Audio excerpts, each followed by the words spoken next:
So today we're going to be looking at how to deal with T-junctions.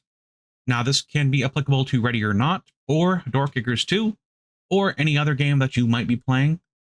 So with that said, this is a T-junction. All of these are T-junctions. They have small variations, but every small variation creates a large amount of variables that you have to deal with. Surprisingly, you wouldn't think that this one would be very complicated, but this one is insanely difficult, especially with a team of two.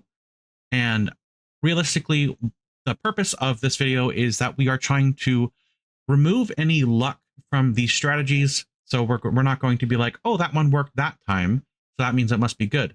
No, we're looking at consistency of strategy. We're not looking to have just luck-based strategies. We want strategies that are consistent and that will perform consistently throughout, and the best tactics to deal with these issues, and looking at the complexities, as there are quite a bit, even with these very simple different T-junctions. There are not too many here.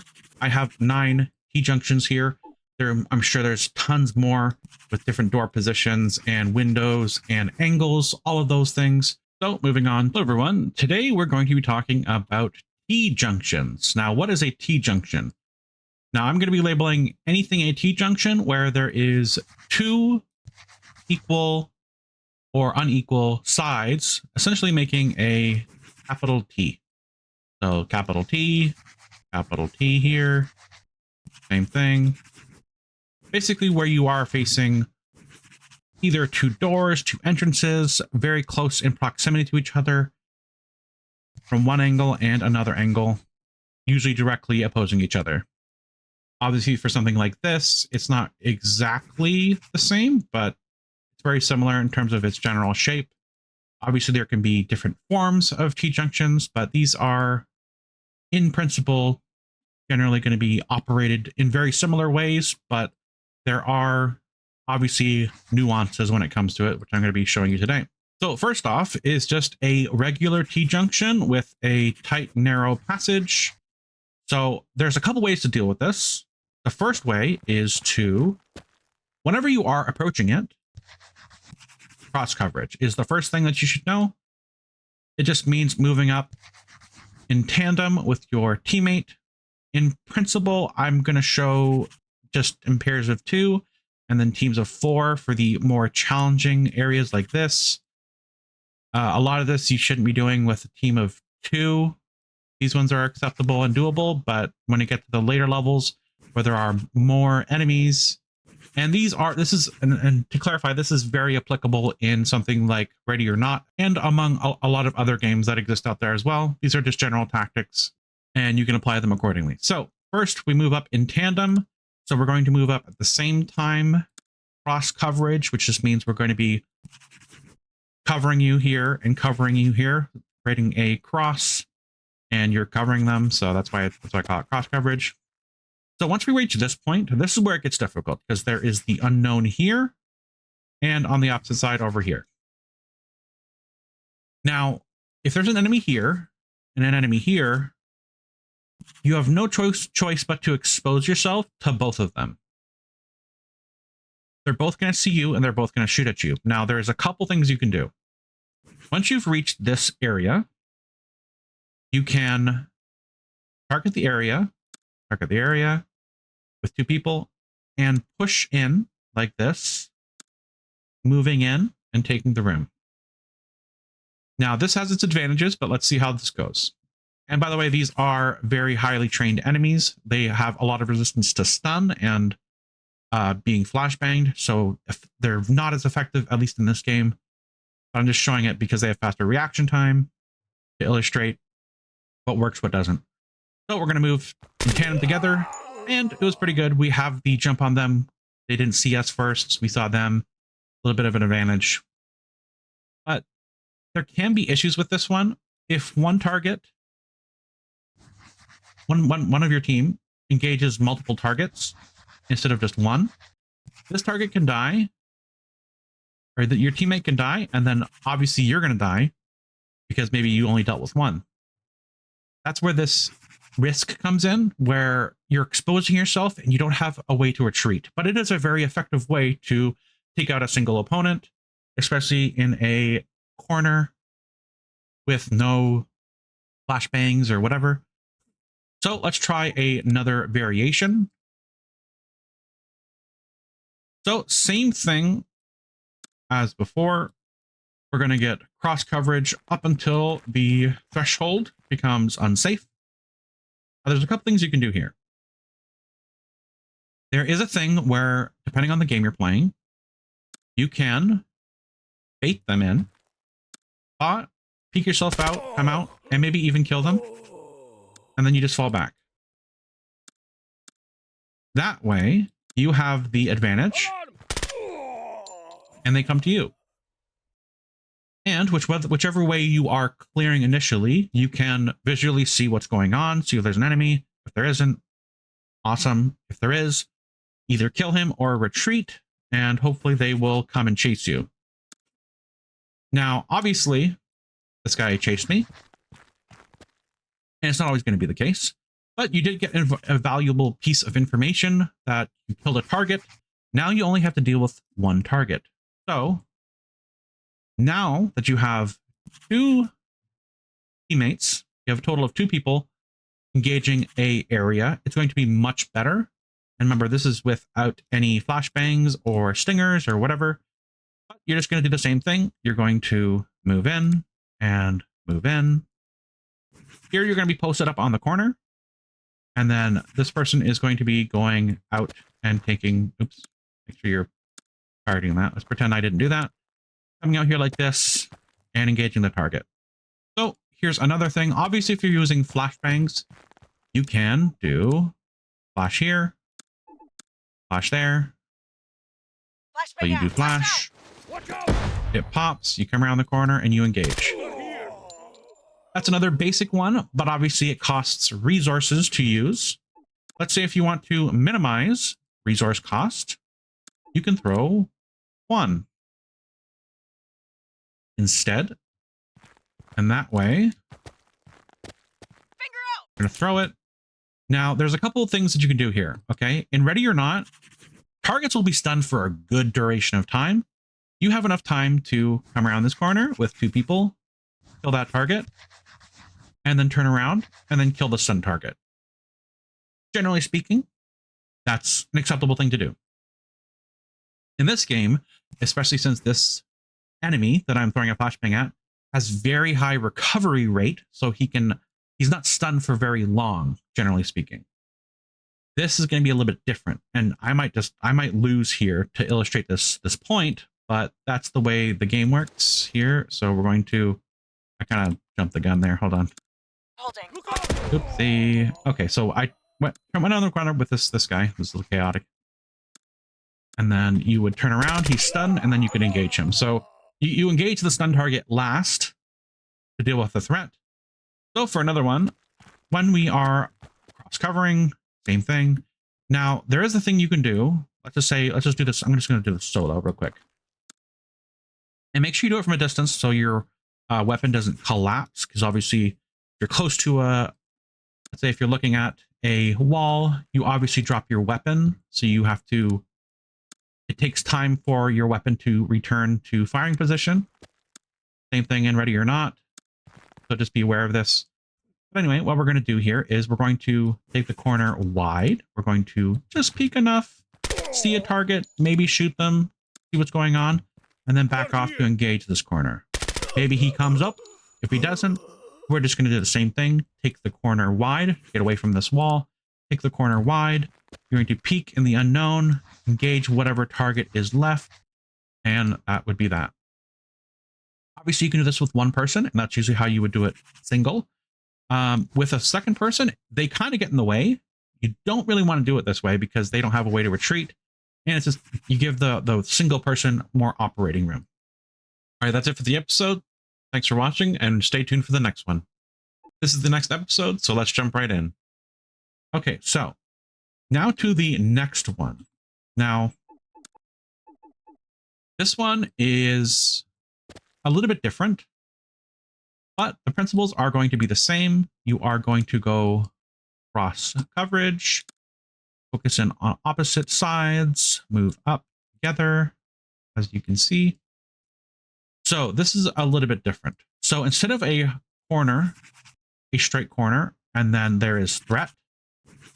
Once I approach this area, it's going to be here. Because this is a taller space, I'm going to be exposed to more of the room. So if I'm sitting here, I'll actually see more than half of the room, roughly, technically speaking. And I'm going to just show that real quick. So this is a same thing. These guys were out of sync, so they didn't arrive at the same time. So there's an issue with that. But as you can see, cross coverage, excellent when you guys are in perfect tandem. If you're not, when you lag behind, then this person's going to be a threat, as you just saw. So there is still another half of the room. So whenever there is more room, more space up here leading into a spot, and then there is, once again, a T-junction.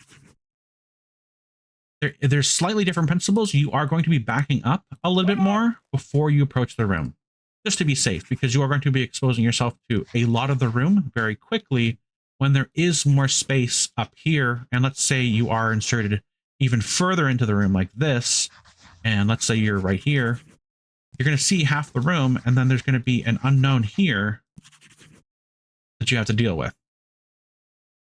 But the principles are very similar to this situation. So what you're going to do is, obviously, you can do the same principle as I'd shown before.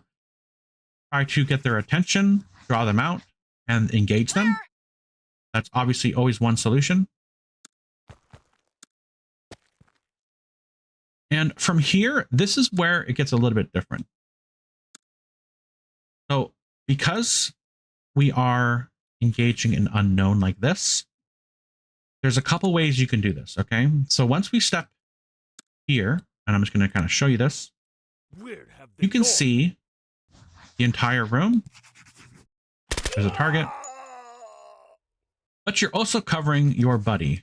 And generally speaking, from here, you can't really see this target as much. So generally speaking, whenever you move here, a lot of the time, you only have to really worry about this space in front of you, this cone. Now, this target will move behind you just in case if a target were to push up and see this target, but they are not an immediate threat like you would be here, where when you step in here, both room, the entirety of both rooms can see you. Obviously, that's going to be really bad. But here, when you expose yourself up here a little bit, this whole room over here can't see you. And same thing over here. And this is actually an easier corner to deal with once you have the angle. So let's try to do that again, kind of show another variation of this. Same thing as always. Engage in tandem. We're just going to wait until they kind of stack up on each other. And I'm going to do that with a go code, which means that they're going to only do their action once the other person has to at their letter. And go. So we're going to go up once they are synced. Now they're going to move together. Not the perfect thing, but anyway. So here we can sit a while, let the room breathe. And that's the principle for a lot of things like this for T-junctions. T-junctions are very dangerous. Let the room breathe. Sit in here for a little bit. Wait. Peek yourself out. Wait. Pull back. Defend this area, because you have the advantage when you have just the hallway. Now, there's a couple things you can do. You're going to slowly peek up. I'm not really engaging myself into the room as too much right here. I am slicing maybe like a tiny bit of vision off, but it's okay. We can do cross coverage. There we go. Pushing up a little bit each time. And this is where we can take this advantage, okay? We can have one person engage their section while the other covers close to their back. So I'm going to move up a little bit like this, and this target's going to move towards that target. So I can engage this target, and I'm safer. And the best thing about this kind of position, it protects your buddy. If you get shot, or the other person gets shot, you can return into cover, and that's what's important. Because when you commit to a room, Obviously, there's no cover near you. So if you do see an enemy and you're trying to engage them, let's say over here, there's no way you can cover, technically speaking, especially if it's a larger room where multiple targets are engaging you at multiple angles. So from here, we can pie around this corner, check it, and this will be covering this side. Remember that thing I told you where they're connected? Make sure they're always covering each other's back, their blind spot. If this soldier, whatever you want to call it, teammate is looking in this direction, he can't watch his back, so you have to watch his back by being positioned behind him or where a threat potential is, which is right here. This is the threat potential. So you're just going to be blocking you're just going to be physically blocking and creating an obstacle for whoever wants to shoot. So once this is cleared, now you can engage onto this. Now I can pie this. Clear. And we're good. So you can kind of do this in a two-step thing because this allows you some level of cover. Even though it is a T-junction, it's very different in how you approach it, which is very interesting. Just a small variation of just being inserted into the room a little bit closer and further into the actual party of the room of potential threat.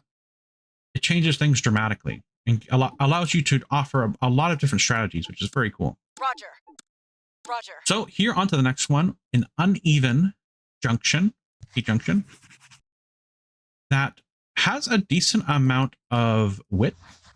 So it's not too much, but it's a little bit more. I think, if I'm not mistaken. But anyway, let's move up here. Same principle. I'll do a B code here so I can sync them up perfectly. Bravo. Do that again.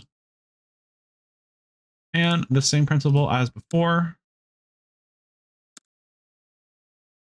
Go up as far as you can. Now, obviously, you're going to be seeing part of the room as you approach. Passing Alpha. Bravo. And cross coverage. But here. It's not making so much noise. Okay, so here, this is interesting. So the potential threat is smaller here. The potential threat is larger over here. And if, let's say, for example, this was even a larger area and you want to throw a flashbang in here, it wouldn't be able to cover the entire area if it was a very large area. Now over here, because it's a small area, it's almost guaranteed to hit any target in that corner with the flashbang.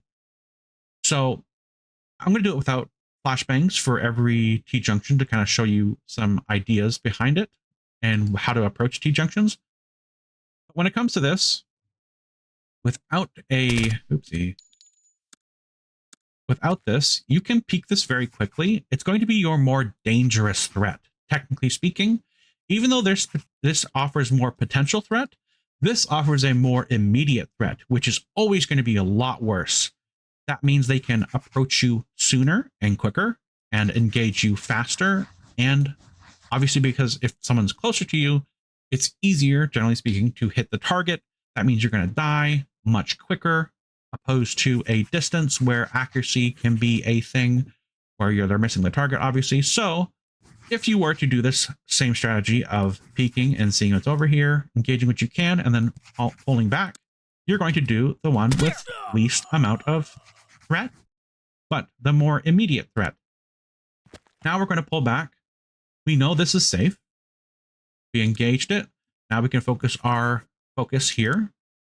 Now we can let it breathe. See what pops out of the unknown. If nothing pops out, then we can engage the target. As I've shown before, you can also do a peeking in and out, seeing, taking cover, seeing, taking cover. This is also a very viable strategy, one that a lot of people are going to use. And it's very viable and it's very reasonable to do because you can offer coverage for yourself and be able to shoot the target when and if you want to. But that pretty much sums up this area pretty well. The only thing left is when you are doing a flashbang. On target. Obviously, you can always do a cross-covering flashbang, of course. But if you are going to do a flashbang, do it here. Go Tango. Why? It's guaranteed, more or less, to stun any target in this area. If you throw something over here, let's say the radius is not big enough to encompass the entirety of the whole space. Like let's say he gets stunned here or he's over here and he's not stunned. Whenever you approach this angle, you're going to have to worry about him potentially not being stunned. So you basically threw something that didn't create any actual value. It didn't grant you anything. Didn't grant you any ability to move. So you're always going to throw it here because it's more guaranteed to hit something, if there is something. And it's the more immediate threat. So we can move in. Now we can do this where we peek into both sides. Both sides, I mean, right? Stun the target. And this, as I said with these guys have a very high recovery rate. And that's why I'm in principle in ready or not ready or not. In door kickers too, if you're playing this game and you're fighting these guys, they have a high recovery rate. So when you flash them, you still have to take advantage of them. They will be stunned for a moment, but it's still good to engage them even when they're stunned. But as you can see, this one was running at me and I got the shot off before he could shoot. But same thing, staying near cover is very handy. You can go in and out of cover, very safe, peeking. But if you're not going to engage the spot in ready or not, you would engage these targets over here because there could be potentially a lot more targets here.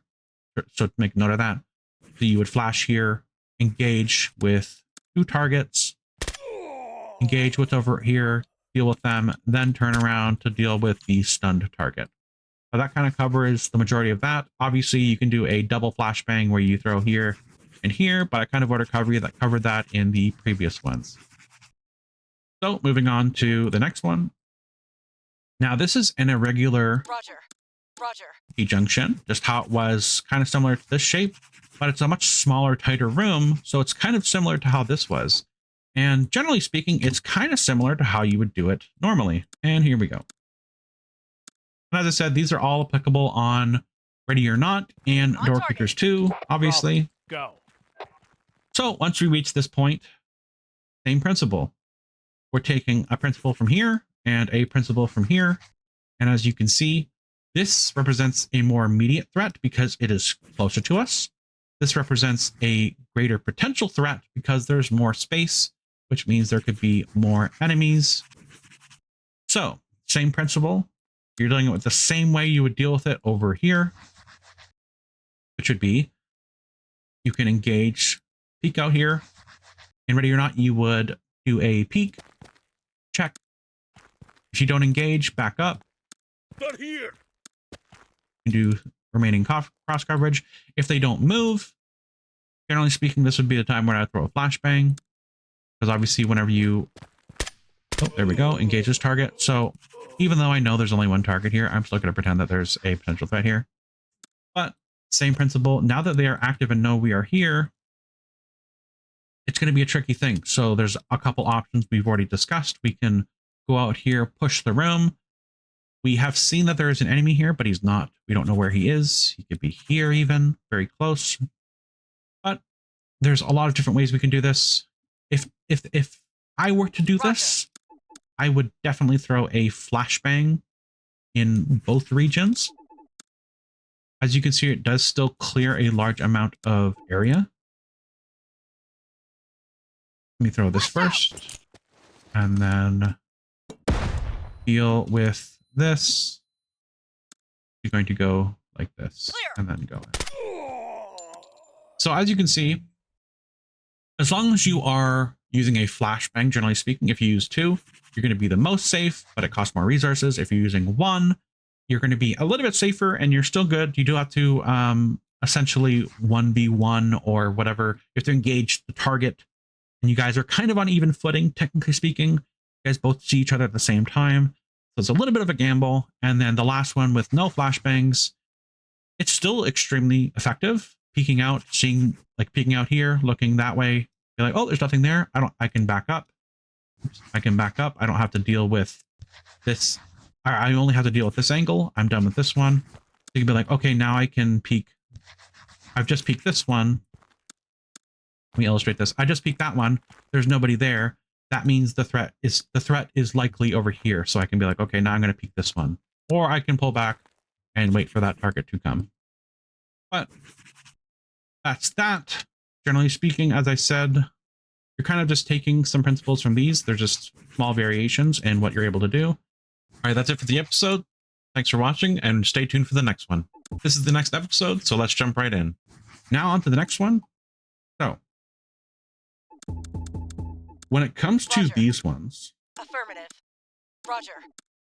they get very complicated. And originally I was recording this video with 2 targets, and then any more would only be a benefit to the area. Now, there's doors. Now, generally speaking, and ready or not, you're pretty safe. When it comes to a door, you can usually open a door, engage into that room, and the odds of them opening the door is, generally speaking, not as high. In Door Kickers 2, it's pretty high that they're going to open the door. So I'm going to try to show you just a little bit of the issues with having 2 teammates. And then I'm going to just show you how to do it with 4. The principles are still very similar to the previous ones. It's just that when there is a door of potential unknown threat, that is a large potential unknown threat, because you're almost engaging the entire room. That's when it becomes very dangerous, because essentially what you have here, if both doors open, is a fatal funnel. And anyone standing in this area is going to die, because the entirety of this room pretty much can see and shoot at this target from both rooms. So anywhere around this area is going to be just death. So with that said, we are going to do the same thing. We're going to put our focus cross coverage like this. Oopsie. Like this. And we're going to prep these guys for when I use them. Oop. And bam. Okay. So same thing. Principles are going to be the same. Cross coverage. Now, as I said, you don't want to do this with 2 people. I tried doing these with 2 people, and it's barely doable. On Ready or Not, it's probably slightly better. But the best thing you can do, if you're playing Ready or Not, and you come across this type of structure, in terms of blueprint or whatever you want to call it, what you have to do is focus on one room. Now, if you have a wedge, obviously that's the easy solution. Wedge it, and then this room becomes very easy to deal with. But if you can't wedge the door, then obviously you have to deal with both doors, and it's very difficult. There's no wedges in Door Kickers 2. And Ready or Not, there's wedges. So wedge this door, wedge one of the doors, and then deal with one thing at a time. I can't wedge the door, so we have to deal with still, preferably one thing at a time, but there's a potential risk of threat. Now, I tested quite a few ways how to do this. I really don't remember what really worked out. I just basically concluded that you shouldn't do this with 2 people because it's just not manageable. You need more weapons and vision to deal with this T-junction. It is a very difficult one. It doesn't look that difficult. These ones aren't this difficult. This is the least difficult out of the T-junctions with doors, but still very difficult to deal with. Okay, so say we stack on this door and we are covering this. Now that's great. This door opens. You can shoot things here and you're pretty safe. Generally speaking, their guy can come around the corner and Ready or Not. Better have good reaction time. But generally speaking, it's not too bad. Now, if this door opens, this is at threat. And as I've kind of talked about before, you go back to back. So what would that look like? Well, it would look like this. This door opens. There's a threat that I can't defend against versus this guy. What can you do? I'd have to be here to defend them. And you kind of see how they'll just kind of keep going like this until you're kind of just ending up here to be the best bet. Now, why is this bad? obviously, as I pointed out, it's the fatal funnel of the entire, both rooms. The fatal funnel of both rooms. So both doors open, you're going to get boned so quickly because you cannot engage an entire room with this much vision that quickly. Hopefully you're praying that there is maybe one target that you have to deal with at a time, or maybe none. And you're like, okay. So the best you can kind of do is this. So if this door opens, I can engage anything. It's not engaging too much of the room. It's still engaging a lot of the room. And we're going to open this door, and we're going to try to take this room. You don't want to do this, but I'm just going to show you this as an illustration how these things warrant more team. You don't have enough soldiers, don't have enough people, teammates.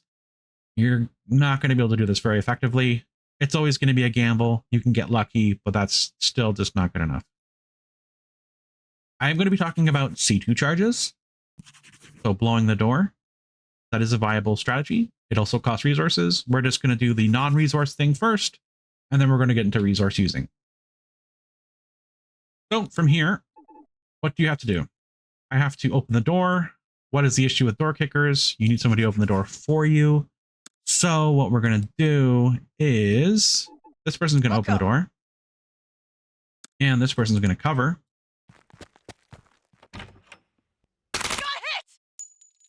That sucks. As you can see, this is not meant to be a good run. Not here. I thought I had vision of this target. So now we're back in cross coverage, and as you can see, this is a big issue. Now I'm stuck here. Not much you can do. Try this again, just to kind of illustrate a lot of these scenarios that would happen. I've already seen these scenarios, generally speaking, but there's no really good way to do this. There might be a least bad way to do this. But it's always going to be bad in some manner. Always going to be poor sight lines. See, this target still dies too quickly because he reacts too quickly, takes out that target. And as I said, in door kickers, when someone's opening the door, they can't move or react. They got to open the door, then put up their weapon, and then shoot. That's why you always have to have someone covering their back. And ready or not, you can open a door and shoot. So this T-junction would be a lot easier to do in ready or not. And as I said, they don't really open the doors aggressively that often, even though they will in ready or not. So in door kickers, it's not really easy to do this, quite frankly. So we're going to do this again. Just kind of illustrate the point of how dangerous T-junctions can be. Let's say we're just going to open this door close. Why can I not move this? There we go. Boop. Let's, we'll kick the door. Boom. Oops. Move that. So this door's open. This door's not open. That's great. Now I can pie this room. So, oops. That's unlucky. But I can technically pie this room. We're going to do obviously I did a running pie, not a slicing pie, where you take your time. But I cleared that room. From here, technically it's pretty easy. Aside from opening the door in door kickers, because you need a person to open it. But you're going to try to open the door as far as you can away. I see a target. That's not going to be good. I'm going to back up. I'm lucky enough that they didn't engage me. In other scenarios, I'm sure they would have, and I would have died. And he still gets the win on that. As you can see, there's many different ways and scenarios where the door opens. Let's say you open this door, and then this door opens. You're dead. Let's say you successfully clear one room, and then there's still a target left. This door opens. You're dead. A lot of the time, it just comes down to luck. And anything that just comes down to luck is not a strategy usually worth looking at unless there are no other better strategies. And sadly, the better strategies involve more people. Even a third person would create a lot of value. So now we are going to do this with a squad of 4. That's why I have these guys here. All right. So whenever you are approaching this kind of area, it's the same principle. These guys are going to be doing the same thing as these guys, as you can see. Cross coverage, cross coverage, cross coverage, cross coverage, right? Blah, blah, blah. Tic-tac-toe. So now that we have more people and more able bodies to give us vision, protect, and cover. So in general, you're always trying to deal, if there's a small area of the room, like let's say it was like this small of a room, and the door was here. You want to deal with this first, because you can slice the room, slice the room, slice the room. Because when you open the door, you don't want there to be an immediate threat right there. You want to be able to slice the door, look inside, and then see the threat. Because if you open the door, it's basically a gamble 50-50. Who has the better reaction time? If it's a person in real life or something, they're going to see you opening the door, so they kind of have an advantage because they know you're coming through. You don't know who's on the other side of the door, so that's going to be an issue in games, right, etc. Same transferable thing. People know you're opening the door. They can shoot at you. Door kickers. You need someone to open the door. You have less reaction time. They can see you. They can engage you first. You die. So it's always good to engage the smallest area of the room, which represents the immediate threat potential of the room. Obviously, there is a large threat potential of the room. But if you were to open it from here, obviously you'd see more and more hostility. Anyway, let's get talking too much. All right. A couple ways you can do this. Now, as I said, you need somebody covering each other. Now you can cover in a split coverage. So what does this do? If anybody opens these doors, we can engage the threat safely and from cover. So what we're going to do is we are going to open, but the issue comes in with no protection. So what we can do is temporarily, this person is going to, I can door right there. Wilco. I'm just going to swing the door nice and gently. So that person's going to open the door while this one covers. Now we have cross coverage and we have someone engaging the target. Obviously, this can still go wrong, right? These things can still happen, but it worked out pretty well. This one took damage, but we're going to pull her back and cover, and we're going to pull this one back and cover. Cross coverage. Now, this is as safe as you can technically be when you've opened these doors from this position. I'm going to be talking about not going over to this area here when opening the doors, but we'll do that in a second. These guys cannot retreat, but they are in a reasonable position for defending themselves. If someone comes here, they're basically going to be 50-50 a lot of the time. I'm going to be seeing them first, as they have to look in more of a distance. And because I have somebody else also engaging them, they're more likely to die quicker. More firepower, die quicker. So for the first thing, oops, that's not good. I think I didn't calculate an angle there, which they died from, which is a shame. But the principle should still stand. Oh, it's shooting me. Oh, they must be here. That's embarrassing. Let me just do that again. See, mistakes happen. Like that. And we are going to go boom.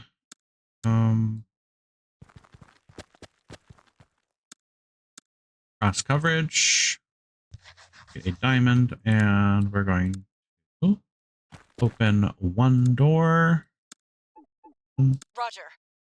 I'm going to move back. So there's another thing you can do where you stack everyone at the door as the door opens and engage the area with a lot of firepower. That way you can engage multiple sections of the room one at a time. So this person can engage these two. This person, this person here can engage this one and this one. And you kind of get the idea. So everyone's going to be engaging their targets. This requires a lot of coordination, though. That's where this problem comes in. And here is that random variable that I was talking about. Now we're going to turn around and focus this one. This area is the only one that I have to worry about. We lose somebody. Obviously, this was an issue here because no one was covering here. Not show this, and these are important to note and show because it just shows how difficult T-junctions can be without like flashbangs and C2 and wedges, of course, as they are just extremely dangerous, especially with a room with a lot of targets. But we're going to just kind of like keep going through this and kind of showing you what the potential threats can be. Okay, so now there's a couple of variations here. Whenever someone opens a door, they're always at threat. Pretty much never engage this, especially in door kickers too, unless you have some type of gadget like a C2 or whatever. Because opening this door is always going to be death, especially if they are very high leveled enemies that have very quick reaction time. There's not really a lot you can do when you are opening the door solo like this. Even if you do have a lot of coverage, it's just never ever going to be enough because they open the door and you can't cover this person. You can't be in front of them when they open, technically speaking. And you can in door kickers too if you do this, but you're exposing yourself to more of the room, and it's just never ever the best thing. So, but I can kind of show you, like in door kickers too, you can kind of do that. You can like be inside of other targets, but I'm trying not to do that just for purposes of playing ready or not, technically speaking. But I guess in ready or not, you can open the door. You don't have to worry about it. So maybe I will just do that. So we're stacked up pretty tight here. A lot of firepower in this direction. Now the larger threat here, immediate threat, is going to be here. We're going to focus that angle. Cool. And I got engaged from somewhere over here, as you can see. So it's a lot of technical stuff. So I'm going to show you how to do it in the best way. So cross coverage as standard. As you saw, there was a lot of mess ups. So when it comes to this type of thing, are going to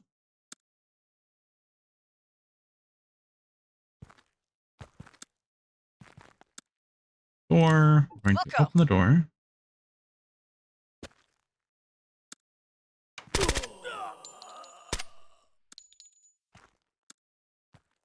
So I'm going to slice this. I'm going to pie that, and then we're going to look over here a little bit. This, remember, cross coverage here. Always be even with each other so you can protect each other. And there we go. Now we're going to be cross coverage here. So as you kind of saw, we're opening a room. We're going to stack primarily and have a door opener somewhere, usually stacked with the rest of the people. They're going to open. You're going to engage to the room in the finest area first, the immediate threat. And then you can start to pie the room and handle it while still covering this door.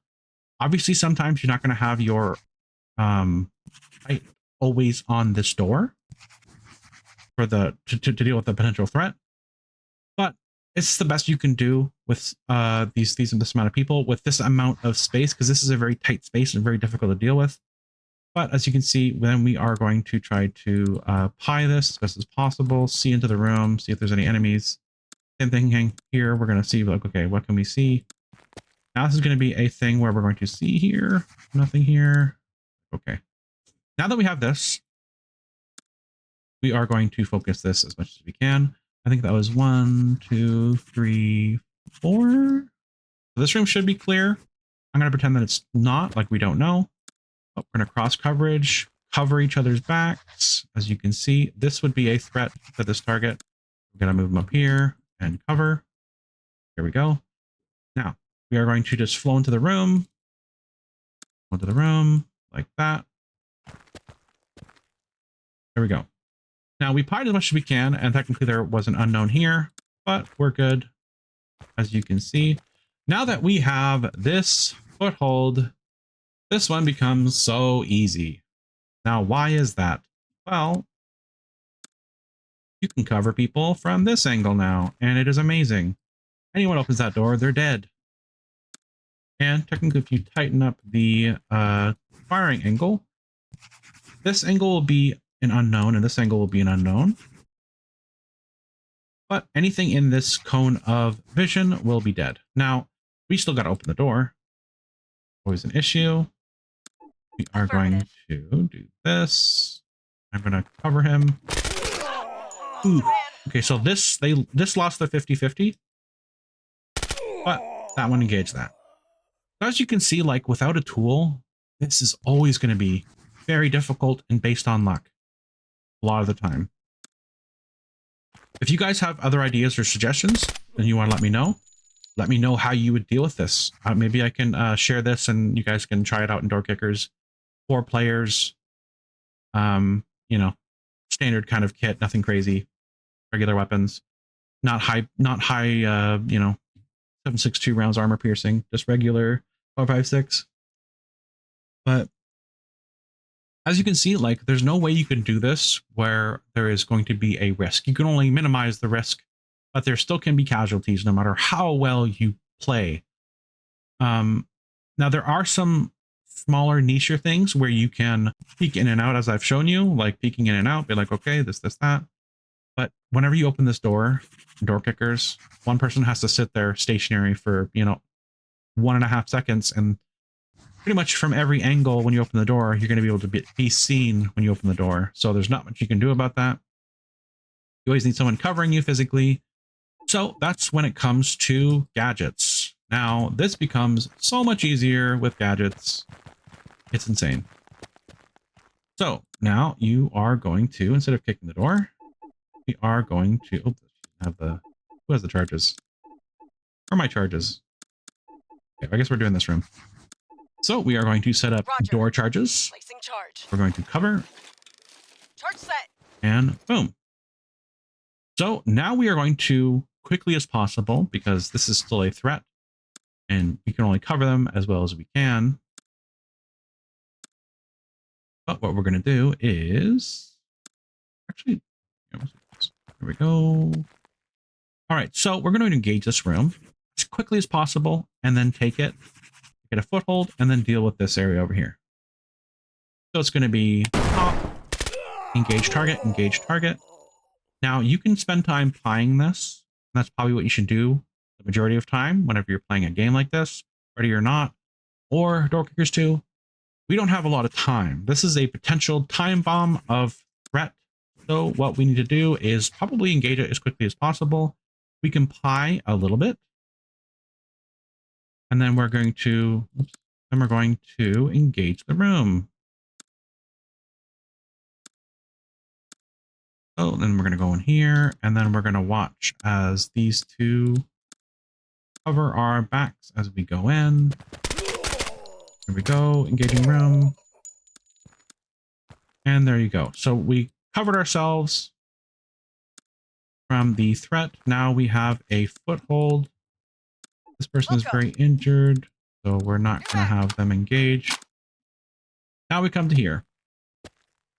So that was just one C2 charge. Obviously, you can do 2 C2 charges as well, like set them up and use them at various times.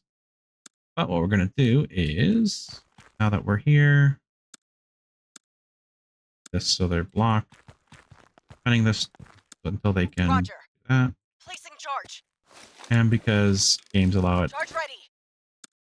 to be inside them. And there we go. Pull back really far like this. Further back, safer. So we're going to blow the door, engage the targets, let it breathe. No, you guys don't want to come out. Then we're going to pie the door. Pie. Still engaged here, still safe. Now this one's hurt, so we're not going to do that one. But we're going to pie this one. Pie the door. And pie the door. I'll do a little bit back further. Here we go. And now we cleared both rooms. Now this was with C2. Obviously there can still be issues where you can still take damage. As you saw, this one got shot, but it always minimizes that risk. Now the risk is always there, but you're always going to have a really high chance the more gadgets you use, generally speaking. Not always, but generally speaking.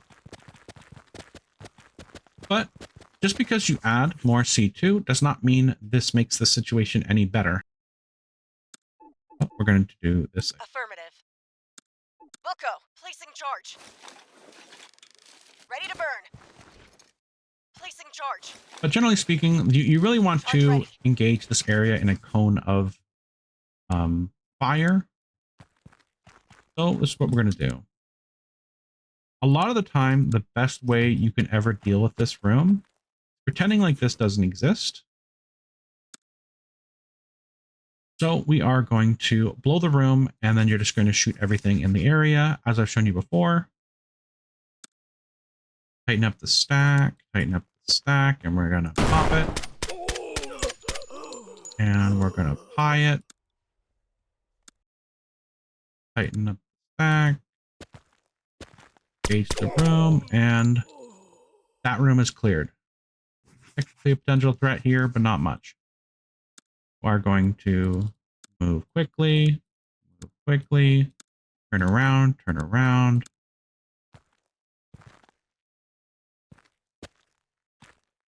This is, generally speaking, going to be the best way you're going to deal with a room like this. And it's basically luck-based. Now, you can protect yourself for this game specifically, and I should put this as a precursor before I even go to this junction. This is a important note before we engage this area. It's important to know, in Ready or Not, and in this game, there are slight differences. Generally speaking, the tactics are very much the same, and probably in a lot of other games as well. Door Kickers 2, depending on the enemy that you're fighting, this will be the likely strategy that you're going to be doing, is focusing on one, and if one opens, you're either fucked, or you might be able to recover from it. I cleared this room very quickly to get a foothold, to be able to deal with this very easily. Once you get a foothold, it's very easy. If you try to engage both rooms simultaneously, it's going to be bad because you're engaging with more targets with better angles than you, and you have to deal with the worst angles, and you're just not really going to be able to do it very well. Because I am dealing with very high level characters in this game here, Door Kickers 2, these enemies will kill you very quickly, so you have to engage them perfectly, not be in their way when they shoot, and having two cover the door here and two cover the door here is fine, but not against these enemies that can kill you very quickly if you make a very slight mistake or they see you from a tiny angle.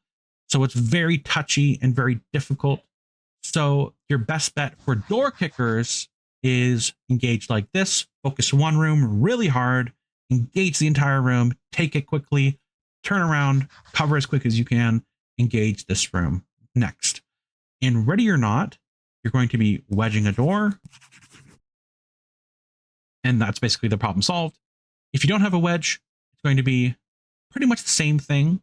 You can do, as I was illustrating, cross coverage, holding the door while this team engages the door, and that's totally viable. A lot of the time, that's more than enough, especially since I think in Ready or Not, there's no area where it's like a T-junction with closed doors, with this tight of a space. But I'm still just trying to illustrate these kind of concepts. But as you can see, Ready or Not, that tactic would work where you're cross coveraging each other like this. This would be looking over here. Anyway, so back to Door Kickers. So we're going to do this, and we're going to pop the door. We're going to engage targets. We're going to pie and pie, and we're going to pie and pie. Engage target. Room cleared in 25 seconds, basically, which is pretty quick. As I said, in Ready or Not, this would work fine, technically speaking, with the cross coverage, which I'm going to show you. So here, do a split stack on the door, and you do a cross coverage on both sides. Now, one person would open the door. So let's say this. And because you don't need someone covering you in Ready or Not, because you can shoot immediately after you open a door, you don't need an extra person to open the door for you. And that's where the issue comes in with Door Kickers, as you can kind of see, as I've showed you already. Now, temporarily, this angle is unprotected, but in Ready or Not, it's totally fine. It's for a short period of time. If something bad happens, back up, engage the target. It's going to be your best way. You can never have 100% protection in this scenario. There's so many angles, and it's just, you're literally in a fatal funnel, and it's awful. It's a double fatal funnel. It's a candy. It's a candy with a wrapper. Or something else, whatever that is. But let's say, as I said, let's see if I can be creative here. Yeah, like for door kickers, there's just no viable way to open this door. I mean, you can kind of like be exactly inside them, but it's kind of like, in my opinion, not this in spirit of the game or whatever, but we can literally just all stack in a corner like this. Like, well, that seems kind of unfair. You can have every target, you know, a little bit tricky to do, but obviously you can't do this in Ready or Not. But anyway, that's kind of the gist of this. For flashbangs for this area, so here we are going to kind of illustrate if a flashbang is viable. In Ready or Not, any stun is going to be extremely valuable because it's going to stun a large amount of the room and stun the target pretty much always, with the exception of like gas, since some enemies have gas masks. There's no gas in this game, but in this game, if there are highly resistant targets who can recover from stuns quicker, this is what you're going to be doing. So we are going to do this. Make sure I can get the guns on the door. Then as the door blows open, pop, we're going to throw a flashbang in the door. Like so. Tossing flashbang while recovering. And there it goes. Take cover! And as it pops, we are going to pie the door. Pie the door.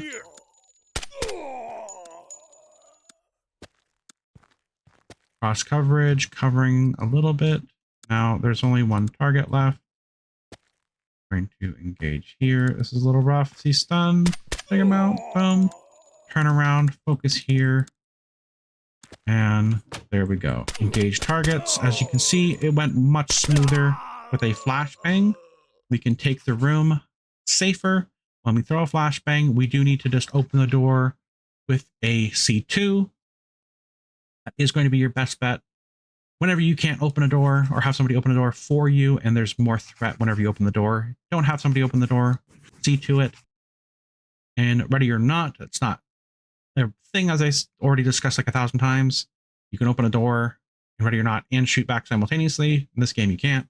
But this is basically the end of this T-junction. I know this is a very long video, but there's just so much to talk about. And apparently I really love reiterating things. All right, that's it for the episode. Thanks for watching and stay tuned for the next one. This is the next episode, so let's jump right in. So here is a T-junction, and I'm already engaging the targets already. So now this is a very interesting thing. Obviously, this is just letting the room breathe. But the beauty of this area here is that you can cross coverage. You can do it very safely. As this target moves up, you move up. You can pie the door without the risk of this target being hit. So if there's an irregular area like this, it's usually pretty safe to do this. Once you reach here, this is where it gets tricky. You're going to swap vision and cover like that and check the final location. This is the only one that you can really do with two people extremely easily because you don't expose yourself to the other room, especially since there's no door. So it's not an issue. Same thing with the door. Open that door and close the door. It's absolutely fine. It's not an issue. And then you just engage the final room pretty easily. This is a really quick T-junction to deal with. There's a corner here. You can pie it. Oops. You can pie it from the area. You can throw a flashbang far. You can throw it close, mid, all good. Doesn't really matter what you do. I prefer close in this scenario for door kickers. That way I can engage the target from a distance if there is one here, and then I can go like this.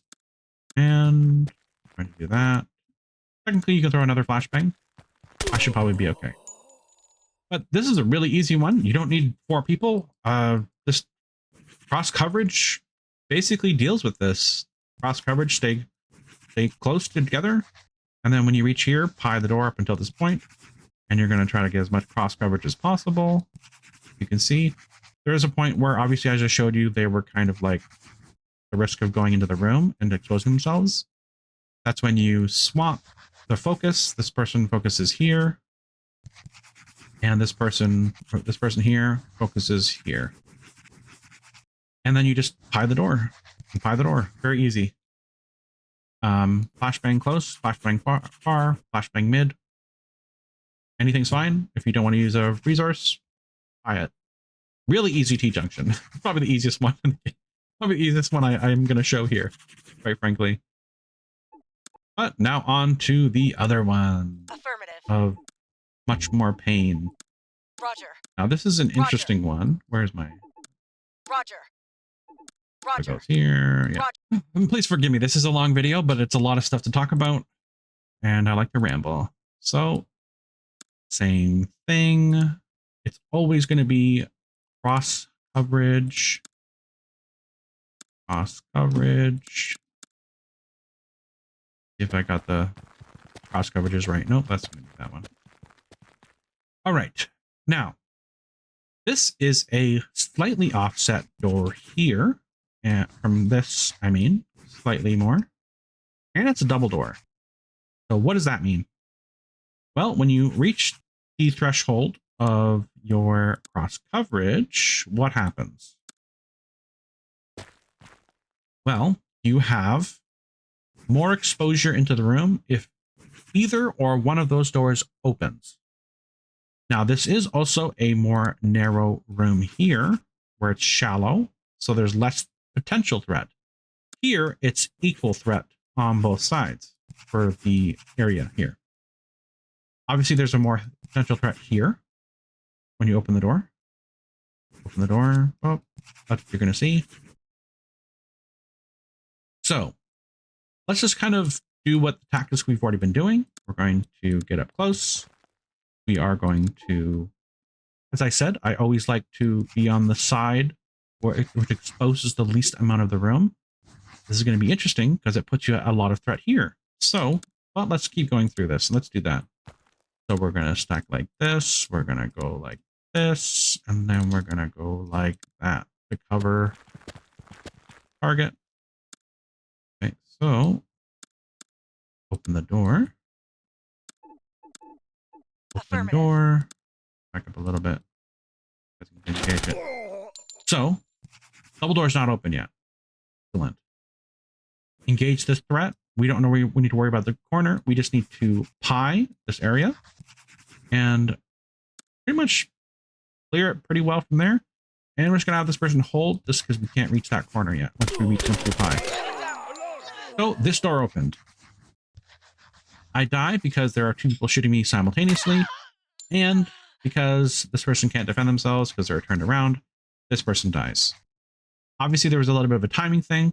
Once this guy starts pieing, this person should be looking to this direction. So let's try that again, see if that makes a difference. Same thing, same thing. I want the... No.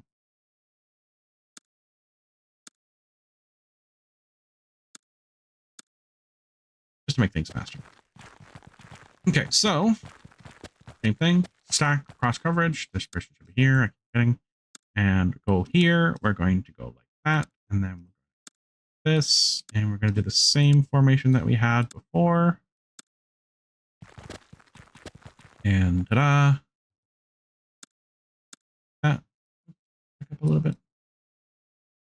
Okay, so this person's going to open the door. This person's going to defend them.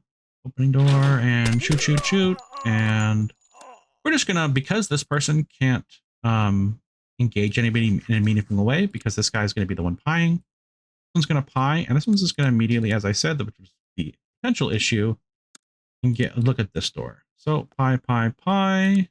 I'm gonna pie a little bit wider because pieing wide is better.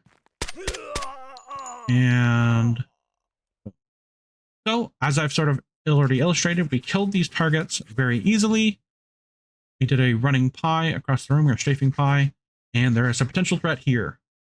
You know, there's a threat in here. I'm pretty sure I think I put 4 people in here, but we don't know this technically. Ooh, is there a guy here? I don't know. Question mark. A weird question mark. Here we go. Don't know. So this person's going to cover here. We don't need an extra person to cover this angle. This is the best angle that once they, you know, come out, we're safe. We're good. Now, this door opens. They're at threat. So what do? We cover. Standard stuff. Technically speaking, when this person comes out, they shouldn't be able to see this one. So this one's covering this one. And this one's technically covering that one. They're covering each other. So now there is a potential threat right here. I'm going to just straighten it out, fix it a little bit. There we go. So if there's a threat here, pretty much well enough covered here. So it's okay. This one's covering well enough. So we can just let it breathe. We're just going to let it breathe. No tangos. Hanging, hanging, hanging. Okay, probably no action is going to be taking place. So what now? We did the same tactic. We fixed our mistake. We were focusing here instead of not focusing on anything. Well, how would you open this room just by itself, ignoring this person here?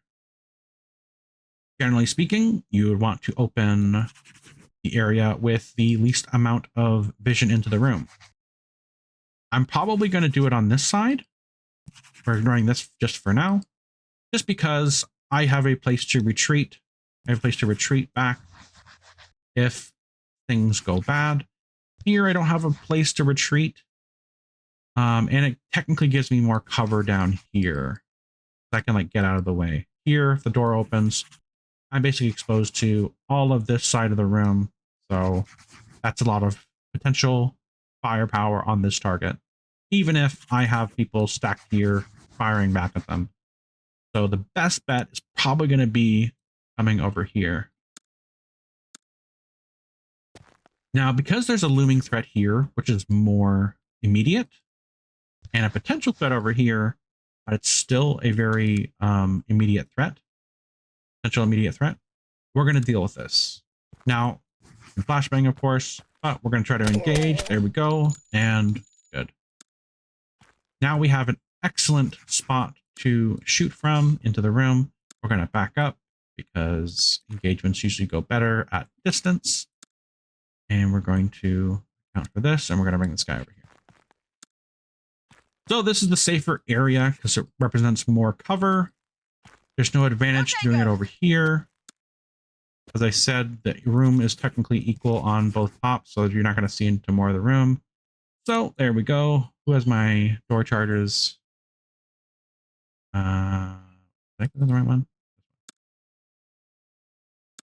Roger. This is not a door charge. This is actually a reaching charge through the wall. Placing charge. You don't have that in Ready or Not, but I'm just pretending it's a breach charge because that's essentially how breaches charge explode in Ready or Not. Let me just speed up. Put it in slow-mo there. Charge set. So we're going to back up. And just like before, we're just going to engage the room. Technically speaking, you can have 3 people here and tighten up the stack. Have another one here engaging in the room. But this is fine. Like this, we're just going to try to take out this part of the area first. But we can tighten up the stack actually here. More firepower and more centralized area is always better. All right, here we go. Explosion. Fall damage. Now we're going to pie. We're going to pie far back. And we're doing pretty good. So from here, we'll let the room breathe. I think that was 4 targets, but there's obviously still an unknown threat, potential unknown threat. So we are going to pie from distance. Oops. Focus point. Pie from distance. Okay, nothing here visibly. Likely to be here, potentially over here. Let's see what we can see. Doesn't look like they'd be here. So they're likely here. Now, obviously you can flashbang the room. But what we're going to do is we're going to go like this. We're going to rotate the stack. So what I mean by that is this person's going to get a new role. These two are going to take the role of, oops. These two are going to take the role of this one and this one. So, oops, I didn't do that right. By the door. Tango down. So essentially, like, we're just going to push everybody up in order, and they're going to take, each person is going to take the next person's role, while this one has a new role. But as you can see, we cleared that very easily without that door opening. So hopefully we can get a variation where the door does open. All right, so double cross coverage on your stack. And here we go. We can, what was I doing? We go over here. We go here to cover. We go here to cover. Go here to cover this one. This person's going to try to open the door as far away as possible. And ready or not, you just open the door. That was a little risky. I should have waited to open the door, but it's okay. That's bad. I'm exposed. I'm going to back up a little bit. This person is going to take over since this guy got damaged, but he's still going to be looking here. I'm going to take this as wide as possible. Wide as possible. Got one. And same thing. Nothing happened. We would do it the same way. Let's see if we can get the second doors opened.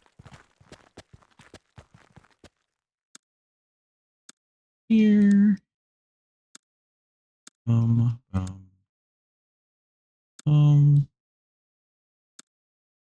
We're good. Here, we'll open the door. Roger. Open.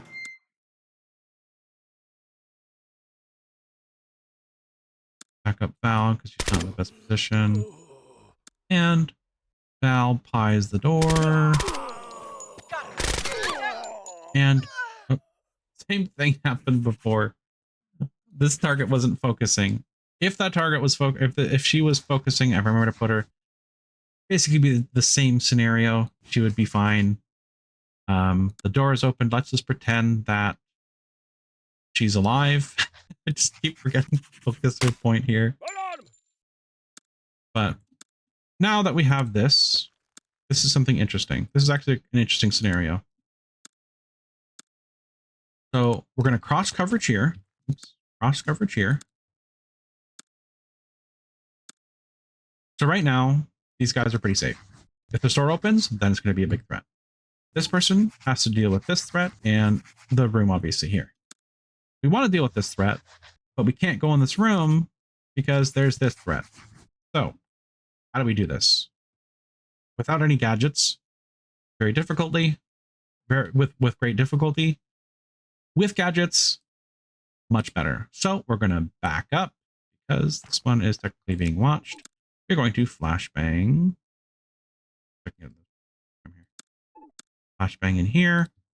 Finger out. Oh, that's not good. And I'm going to try to engage this area. I'm taking a lot of fire right now. Engaging. Now we're going to pie this just because to get a better angle on shooting.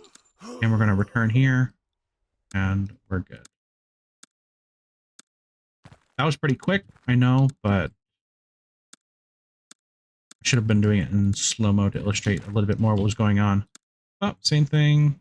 Engage target. And boom.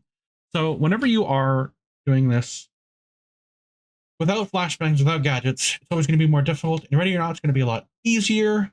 In this game, you need to at least use C2 to open a door to minimize the issues that are associated with door kickers 2, where when you open a door, you can't shoot simultaneously. As I've said this a million times, I'm going to keep saying it, just to hammer down this idea between the differences. But generally speaking, that's how you want to do that room. We're pretty much done this room. A lot of the principles from the other rooms are always carrying over, as you've kind of noticed. Now on to, did I do this one? Yeah, I did. Now on to this one. All right, that's it for the episode. Roger. Thanks for watching, and stay tuned for the next one. This is the next episode, so let's jump right in. So here is a T-junction, and I'm already engaging the targets already. So now this is a very interesting thing. Obviously, this is just letting the room breathe. But the beauty of this area here is that you can cross coverage. You can do it very safely. As this target moves up, you move up. And you can pie the door without the risk of this target being hit. So if there's an irregular area like this, it's usually pretty safe to do this. Once you reach here, this is where it gets tricky. You're going to swap vision and cover like that and check the final location. This is the only one that you can really do with two people extremely easily because you don't expose yourself to the other room, especially since there's no door. So it's not an issue.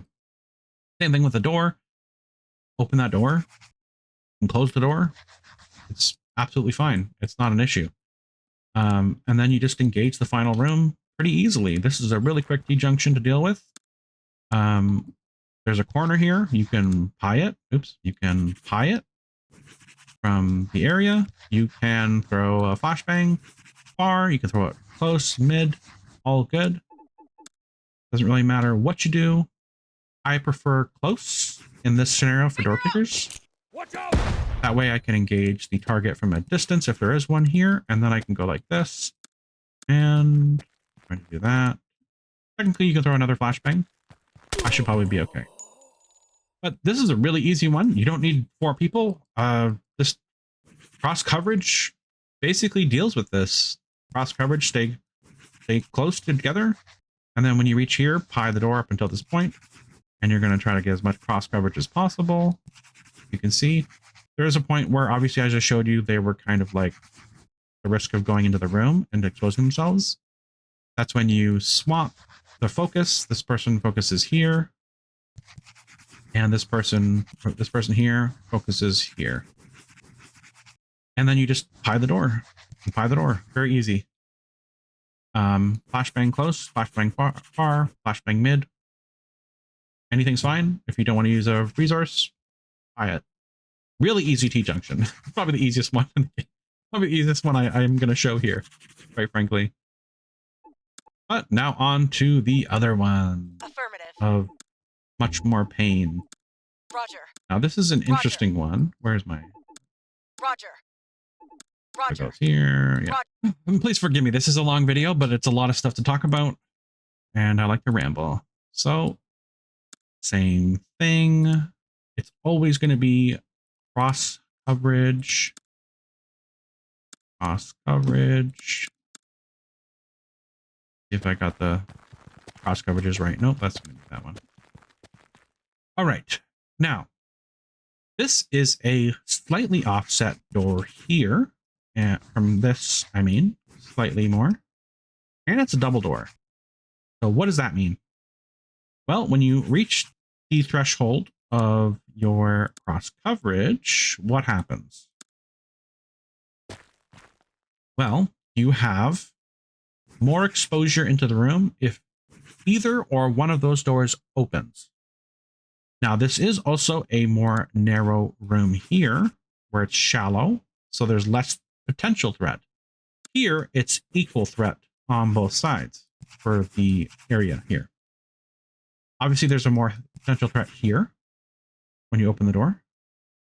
Open the door. Oh, that's what you're going to see. So let's just kind of do what the tactics we've already been doing. We're going to get up close. We are going to, as I said, I always like to be on the side which exposes the least amount of the room. This is going to be interesting because it puts you at a lot of threat here. So, well, let's keep going through this. Let's do that. So we're going to stack like this. We're going to go like this. And then we're going to go like that to cover target. Okay, so open the door. Open door. Back up a little bit. Engage it. So, double door's not open yet. Excellent.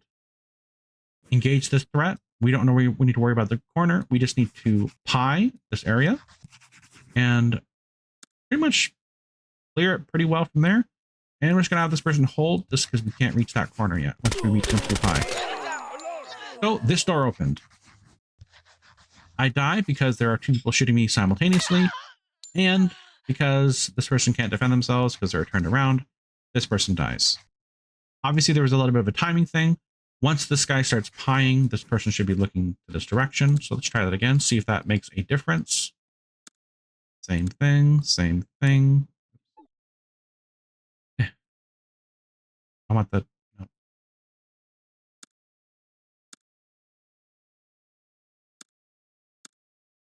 Just to make things faster. Okay, so same thing, stack, cross coverage. This person should be here, I keep getting, and go here. We're going to go like that, and then this, and we're going to do the same formation that we had before. And ta-da! That back up a little bit. Okay, so this person's going to Roger. open the door. This person's going to defend them.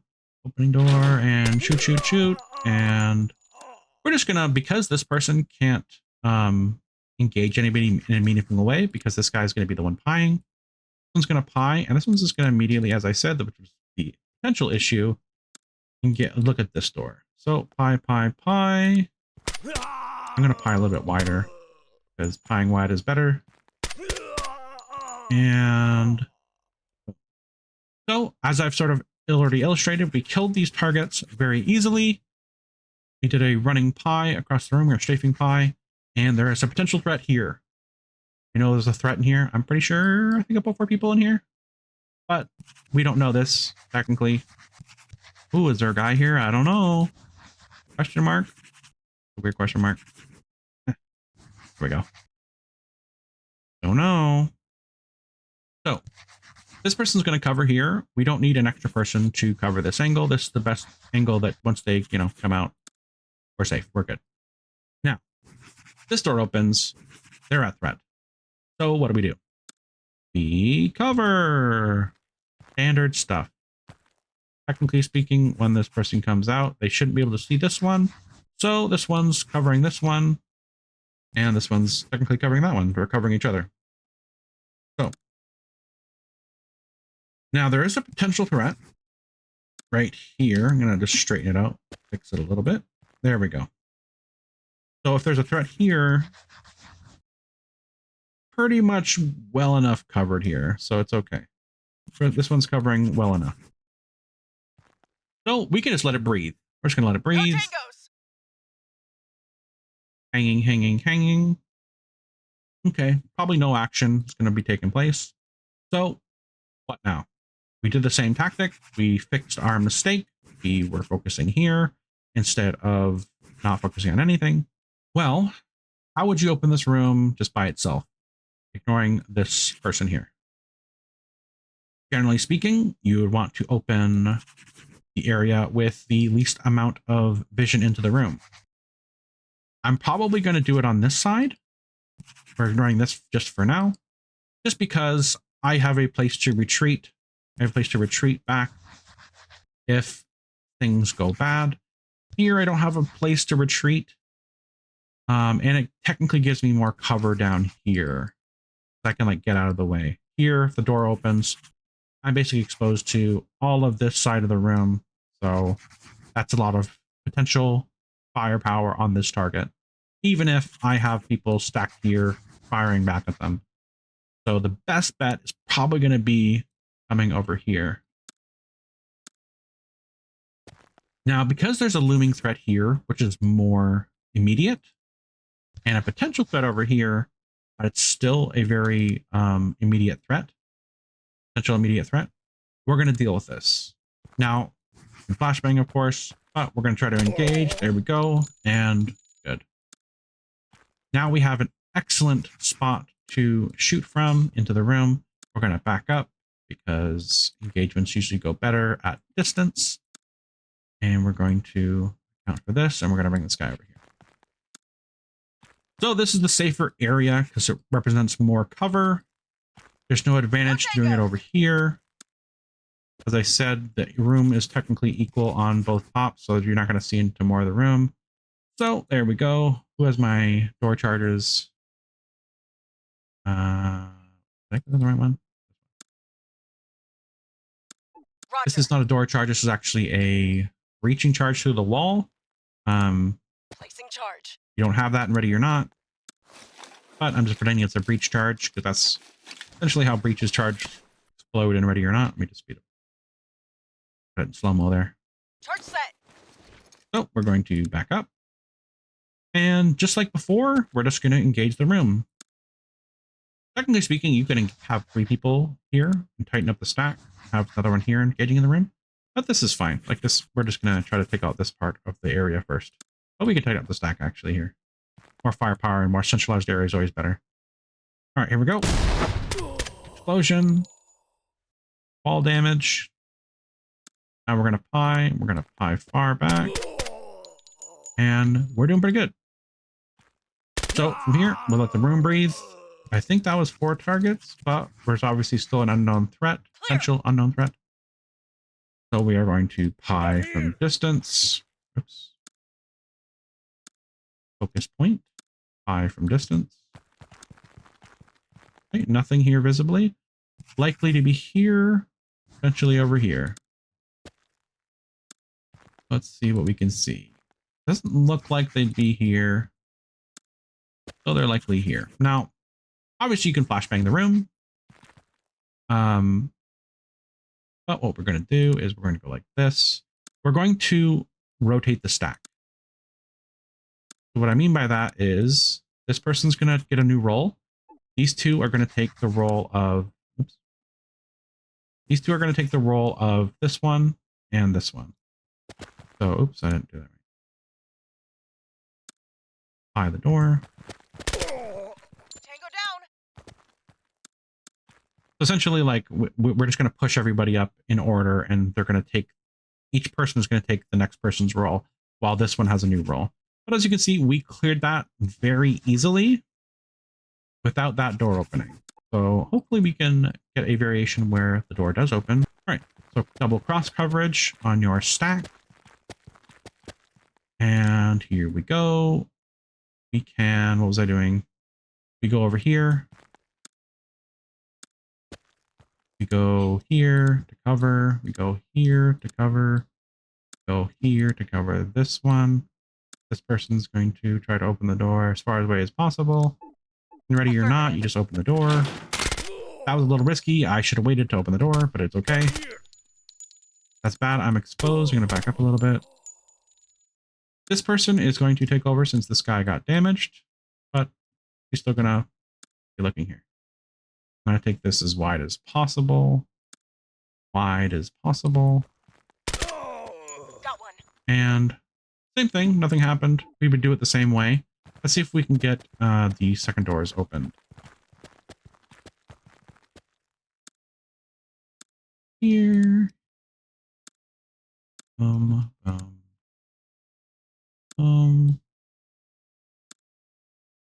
good. Here, we'll open the door. Roger. Open.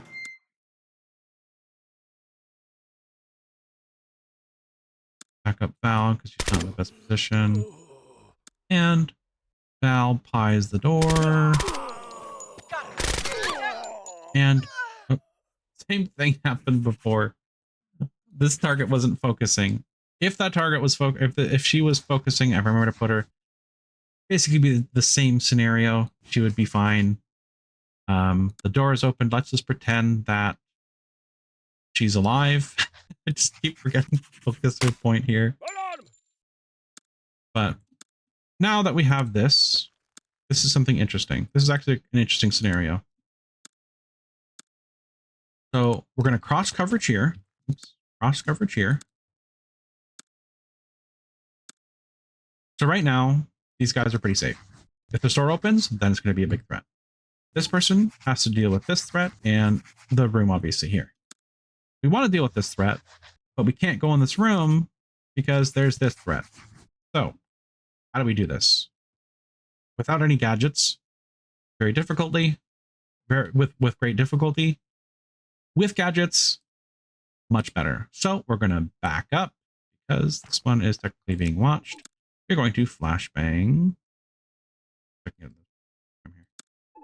Flashbang in here. Finger out. Oh, that's not good. And I'm going to try to engage this area. I'm taking a lot of fire right now. Engaging. Now we're going to pie this just because to get a better angle on shooting. And we're going to return here. And we're good. That was pretty quick, I know, but I should have been doing it in slow-mo to illustrate a little bit more what was going on. Oh, same thing. Page target. And boom. So whenever you are doing this without flashbangs, without gadgets, it's always going to be more difficult. And Ready or Not, it's going to be a lot easier. In this game, you need to at least use C2 to open a door to minimize the issues that are associated with door kickers 2, where when you open a door, you can't shoot simultaneously. As I've said this a million times, I'm going to keep saying it, just to hammer down this idea between the differences. But generally speaking, that's how you want to do that room. We're pretty much done this room. A lot of the principles from the other rooms are always carrying over, as you've kind of noticed. Now on to, did I do this one? Yeah, I did. Now on to this one. All right, that's it for the episode. Roger. Thanks for watching, and stay tuned for the next one. Okay, so this is a weird shaped room. Let's see how it would be. So, same thing, always. T-junction. Cross coverage. Basic stuff. So, double door. That means you're going to be able to see into the room, which means see more threat, which means you're more vulnerable to more firepower. So, how do we do this? Now, there's a door over here, isolated. So, we can basically go to about, like, and once we pass this little line here, that's when we're going to be engaging this room a lot. But it's not too bad, because if you were to open this door from here, you're engaging very little of the room at a time. So let's just do the first thing that we've kind of learned, which was, hey, if there's a door and it shows the least amount of the room when you open it, like if I open this door from here, I see very little into the room. So I can like pie it up to this point. And obviously you can't pie all the way up because of this irregular area. So you can only see basically into this much of the room. I mean, maybe like right at that. Can't draw straight arrows, lines. So that's basically half the room if you're in really close near the doorway. But you can't see the other half. You can't pie it. You have to enter the room, which obviously can cause a lot of issues. So let's do a stack here. Very strange, but when I open these doors, let's say when I open this door, I can see into the least amount of the room, which means I'm engaging the least amount of targets. So let's see how this goes. How much you guys think will happen? This is the last T-junction. Hey, I think on the last T-junction, you're going to get screwed, and that's a really bad idea. I'm going to be like, you're right. Let's see why.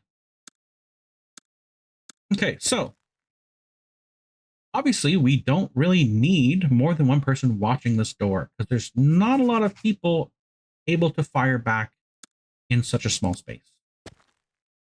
My weapon is very long, so I'm going to take out a pistol so I can aim a little bit quicker. Hopefully that will be good. But let's see how we should engage this. Do this and give him a little space. I may as well just swap the primary. I'll be fine. I'm kind of swapping to a pistol if it's the same length. Anyway, door kickers. So, what represents the least amount of space that you can open a door and see into the room? Probably this door. I mean, you could open this door from this angle, but it risks too much threat when this door opens, because it opens up the entirety of the room.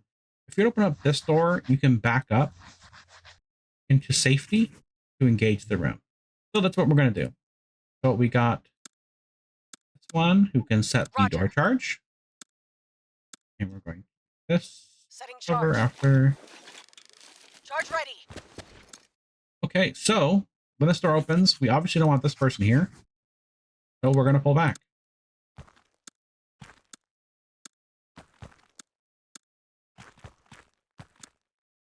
Probably still going to do this. We can do, should we do cross coverage here? Let's see.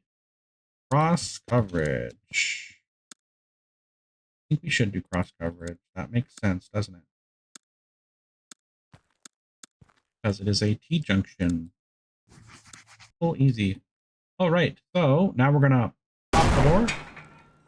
For this illustration, I probably will just use flashbangs, but we'll see. Technically speaking, you would just flashbang here. Actually, I won't use flashbangs. Flashbang here. Creates a big radius. Stun. Hide the door. So let's just let it breathe for a second. Okay, so this door swings open, opens us to the entire room. What we need to do is back up. That way, when that door opens, we are still prepared for it. So we're going to take Sierra, which has our door charges. We're going to put it on the top one. These will do the bottom one, actually. Since it's going to be open anyway, why not? We get the surprise on it first. Instead of them engaging us. Setting charge. Makes Charge sense. ready. Still going to have cross coverage, but majority of our firepower is all going to be here. Actually, you know what? We do cross coverage. No, we don't need cross coverage because they can look here. So we're going to do a cascade firing line, if you will. I can tighten up the stack a little bit. Indoor kickers. And boom. I'm trying not to let them like fuse together, just in the spirit of like ready or not as well. But we're going to open the door simultaneously and we're going to go pop. Alpha, go. Engage a large section of the room, but we have a lot of guns here. We can just see to the door, fire aggressively. Obviously, if there's civilians, it's a different scenario, but in this scenario, there's no civilians. Just dealing with enemies in a T-junction. In the future, maybe I'll do some civilians or something. But here, there we go. Got one. Now, we can pie this area pretty safely without risk of threat here for quite a bit of time. Because they can open the door, but they won't be able to see us immediately. They need to come out. So usually it's pretty okay. So what we're going to do is cross coverage. Standard. Put these guys up. So it is cross coverage. And we're going to pie the door. Pie the door. That's a lot of guys, and that's scary. Okay. Let's try this again. Try this. We'll go. That's not the door. Roger. We're going to go here, and then we're going to go there. Okay. Not slow motion. I'll do slow motion to kind of see what's going on. Setting charge. And as I go. Charge ready. Placing charge. We are going to go that same firing line. Charge set. Technically, I should have waited. Come on, move. Same firing line. Back it up, tighten up the stack. Back up a little bit. Back, and we'll do the first one. And then we'll do the second one. Okay, this person take damage. Goes in the back of the stack. Oh, okay. There we go. Once that door opens, then we can go to cross coverage. We don't really need to have cross coverage if the door isn't open. When it opens, then you can have somebody in the back take cross coverage. That's totally acceptable. Also, this is not a very scary threat because it's like they come out of the room and they don't have much room to move. Like they don't have like an area to like run off over here and or run over here. They're going to engage this target very easily at this focused point. So we're going to let it breathe for a little bit. Clear. And we are going to do slow-mo just to sort of illustrate things as you would in real time.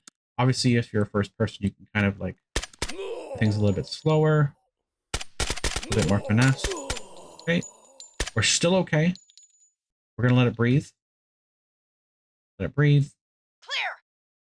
Breathe for 5 seconds. There we go. Okay, now we're going to pie the door. Move up cross coverage. Pie the door. Pie the door. Baby slices. 2 targets, back up. Let it breathe. Clear. Same thing in Ready or Not. Especially in like Valley of the Dolls, I'll do this all the time. When you're going down to those stair area, that's like going down to the second floor or whatever it was. Exactly what I do. I just pie the door, and then once I see some enemies, I'm going to engage the one that I saw, but then I'm going to just back out. And we're going to get some cross coverage just in case one pops out. More cross coverage. Now this is where it's going to be an issue because this guy is, the cross coverage isn't working anymore, right? So this one's low, so I'm not going to have them go in, but I'm going to have them take over for this cross coverage. Wow, say that 10 times fast. So we're going to have them be replaced like this, and then we're going to swap roles. So whenever you can't do that cross coverage thing, and you're still dealing with a T-junction, swap roles. Which means this person's going to be focusing over here, this person's going to be focusing over here, and you're going to be swapping that. So here we go. Pying. Okay. Good, we're good, and... Ooh, okay, so that was a one-shot kill. That was insane. That was very lucky. Just like in Ready or Not, you can get headshot, especially in hard mode. Wow. One shot, dead. Sometimes you can do everything perfectly. You can flashbang stuff, which I haven't done yet, but using gadgets. But if you're not using gadgets, you can't do everything perfectly, and something like that is bound to happen if you're not using gadgets. Gadgets are always going to give you the upper hand. But I die. What should I do? Okay, this person takes the place. This person takes their place, and I'm going to come over here just in case there is a target around this corner. Start moving.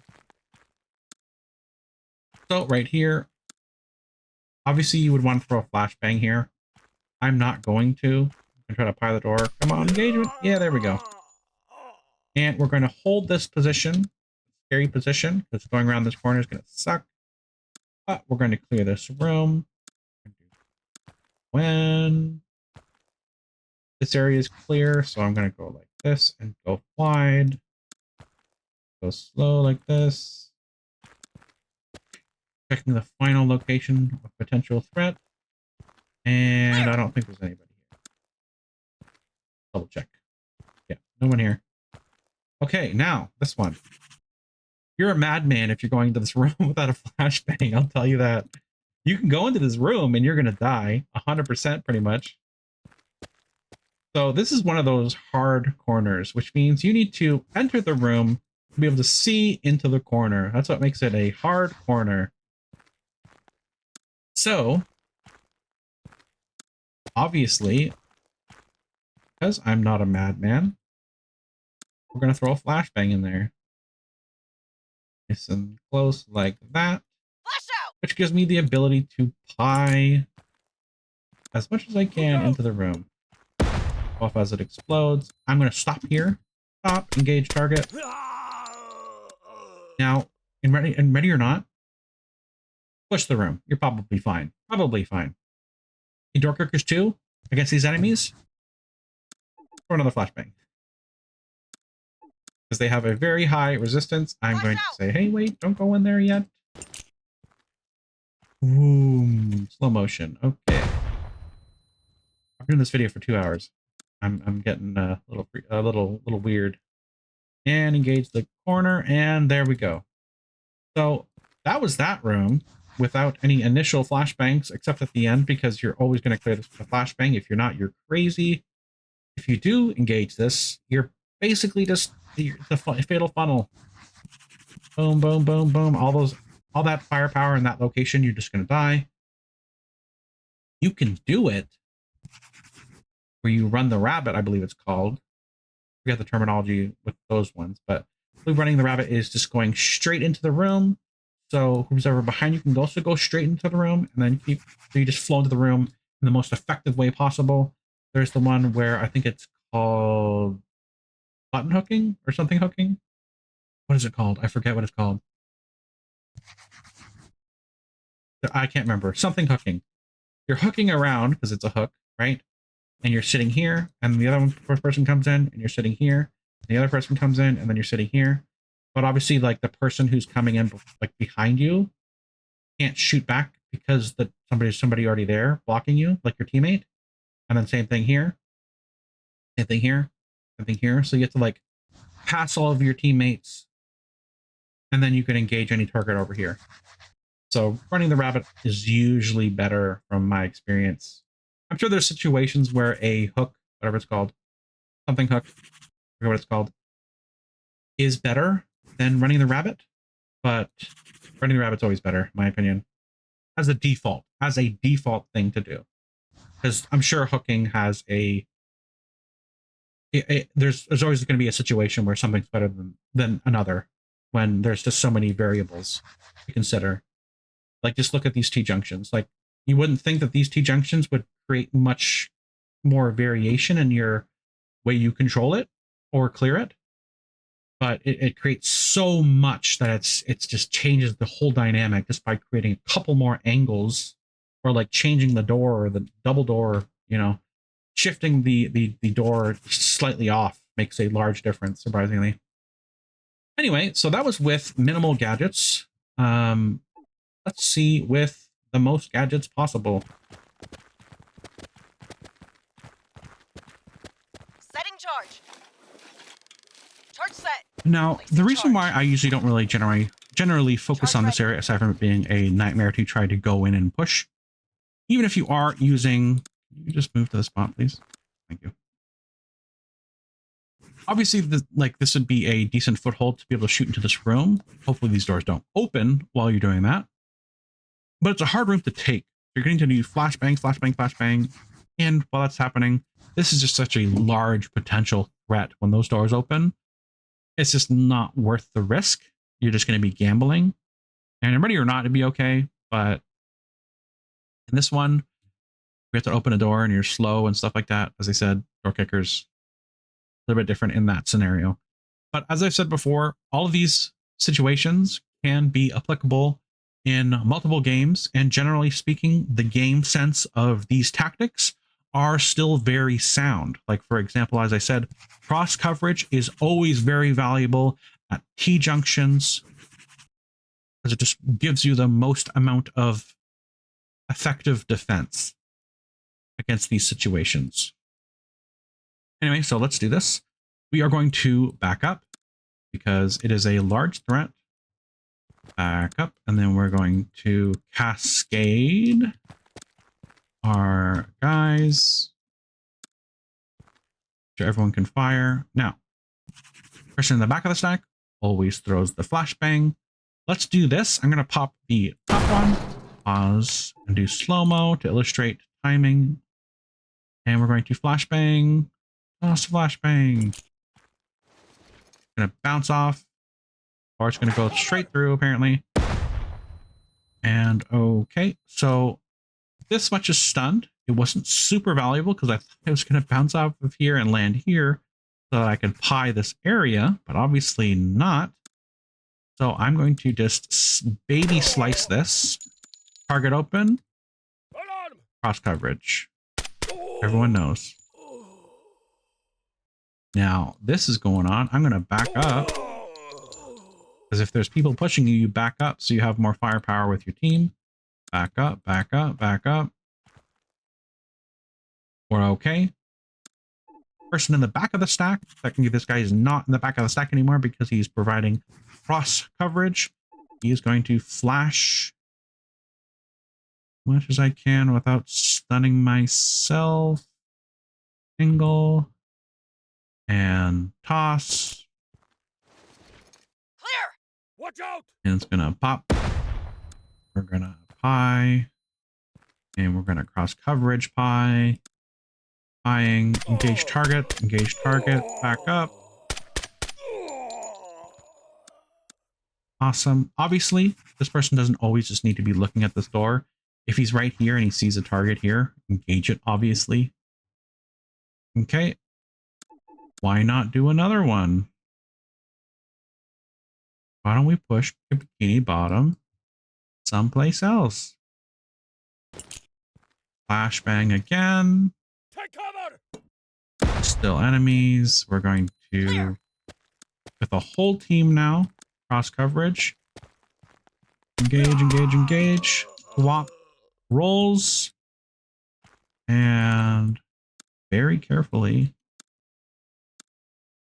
this guy is up. Guy up. High. Swap. High wide. High. Help with this. Go Tangos. This guy can do a reload. Oh, there's an engagement. You hit here, Roger. reload. This looks clear. At least this person can clear this location. Loading. Behind the door. So weird. How did this guy see this guy, but this guy didn't? I guess it's just slightly over. Yeah. Come on, let me shoot him. Ah, there.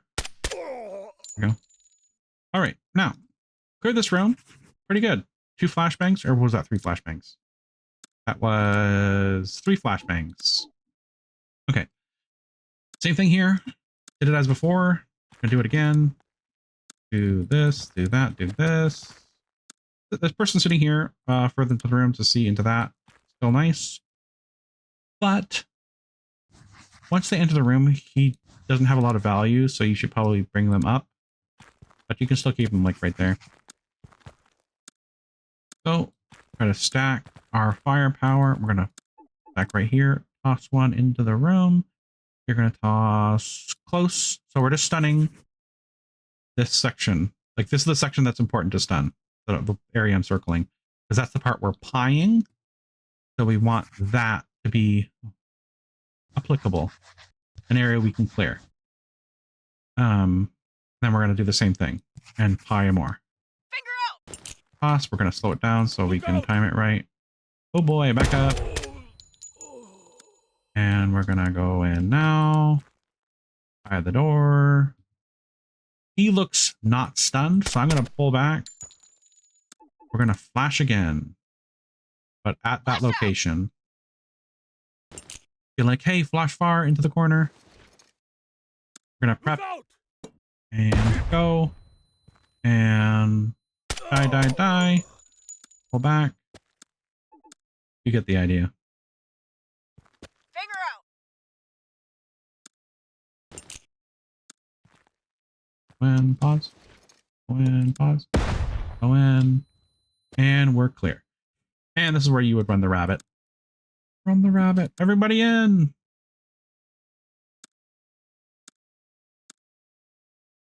Everyone. Get in here.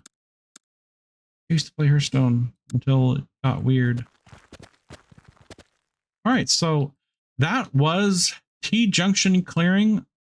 This took way longer than I ever expected it would. I honestly thought this would take like an hour, but apparently I talk a lot.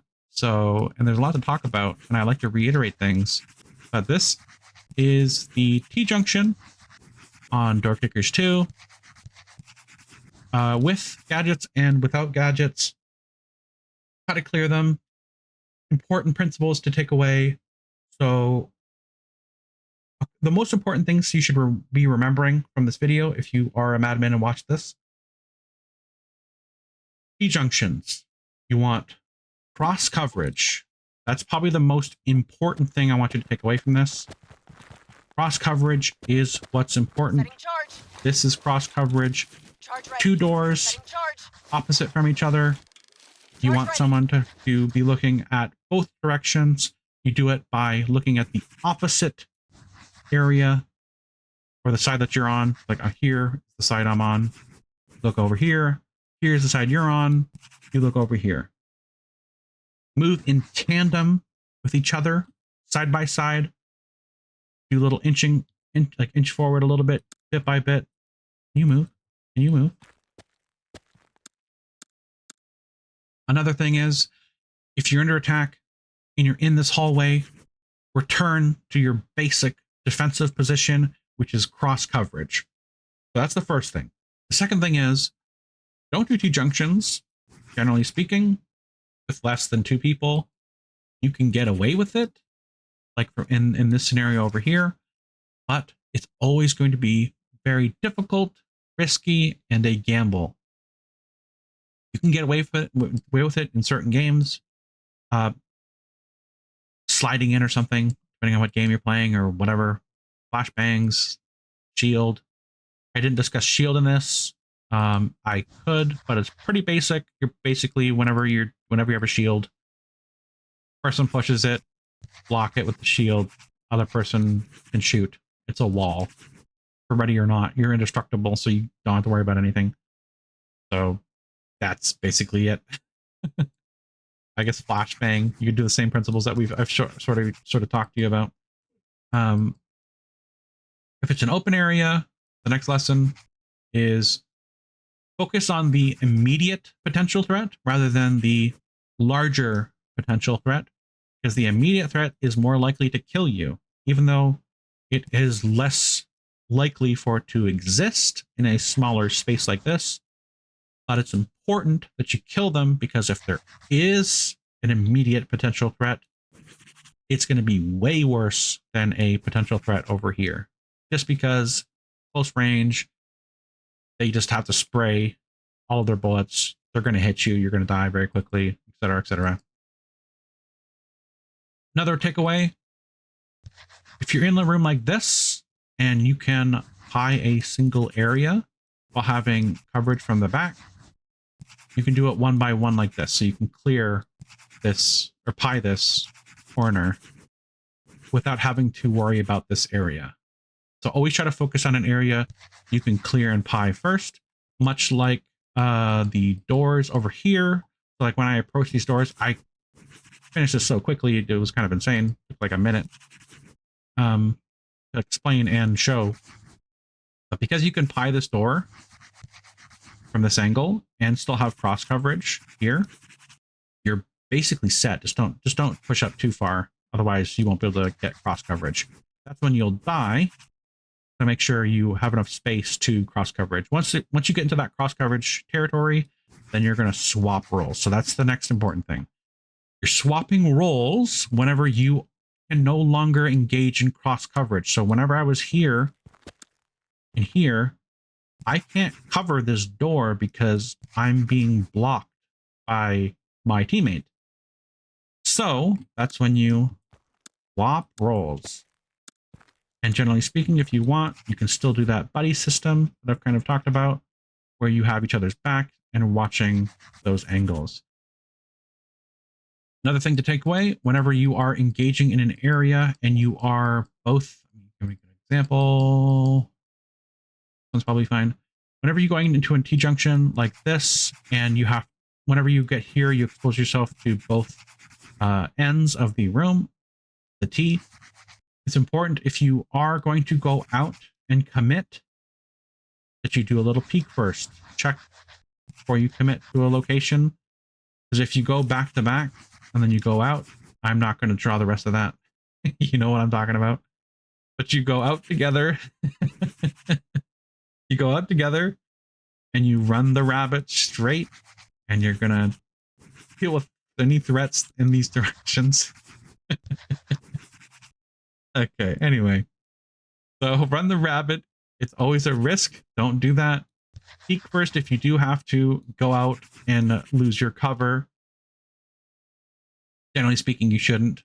You should always be staying here so you can return to cover. Next lesson, or piece of information, or rule, or whatever you want to call it.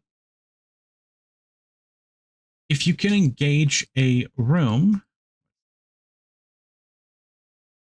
if you where's the double doors? There it is. No, wait, this one. Okay, so if you have to open a door, this is kind of ignoring the T-junction rule for a second. If you are stacking on a door and you know that it's going to be a shallow corner in this direction, that's what you want to stack on. That's what you want to clear first with your firepower into the room. Why? Because when you open the door, there's a threat. It's the most immediate threat. And that's the important thing to take care of first. Immediate threats are usually what you want to take care of first. Obviously, there is a larger potential threat over here, but if you open a door, let's say if you open a double door or it opens, you are more vulnerable to more of the room, and you can't engage the entire room simultaneously. Of course not. So what you need to do is engage small bits of the room, pieing from this angle, pieing until you can engage the room safely. Slice the room into, well, slices. Engage the room bit by bit. I'm doing this wrong. Hold on. This. I'm putting here. Slice the room from here. You're moving down. Slice the room. Down more. You're slicing the room, etc., etc. You know what I'm talking about. And then when it comes to door kickers specifically, use these charges if you have to open a door into a threatening room. This is not a very threatening room, so I can open this Roger. door and be safe.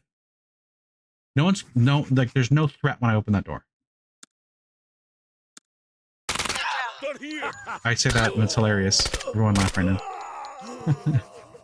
But when you open a door, obviously the issue was that there was a threat there, but there wasn't a threat as I open the door, as I'm opening it, and it shoots me. That's what I was getting at. Obviously, you can open a door and the threat can be close to the door, but I'm saying if there's an area where you can open the door and not engage in a threat immediately as it's opening, like let's say, for example, if I can just stand right here, right? When this door opens, immediate threat, because if I were opening the door, I'm stunned, and this is for door kickers too, as I said. Door kickers too, I open the door, I can't move when I'm opening the door, so you always get a person to open it. If you can't open the door safely from behind cover, that's kind of what I was trying to illustrate, is from cover, of getting shot, then that's when you use a door charge to open it. And usually when you open it with a door charge, back up so you get a better concave onto the location, back up your fire team, light them up, a lot of firepower in that single direction, so anything they see in that cone of vision is going to die. So those are a lot of the big takeaways. I know there's a lot. I know this was a long video. If for some reason you're still watching, thanks for watching. Like and subscribe, and have a good day. I will be doing more of these videos talking about different structural angles and all this kind of stuff and other specific tactics. But for now, this is it. Thanks for watching and have a good day.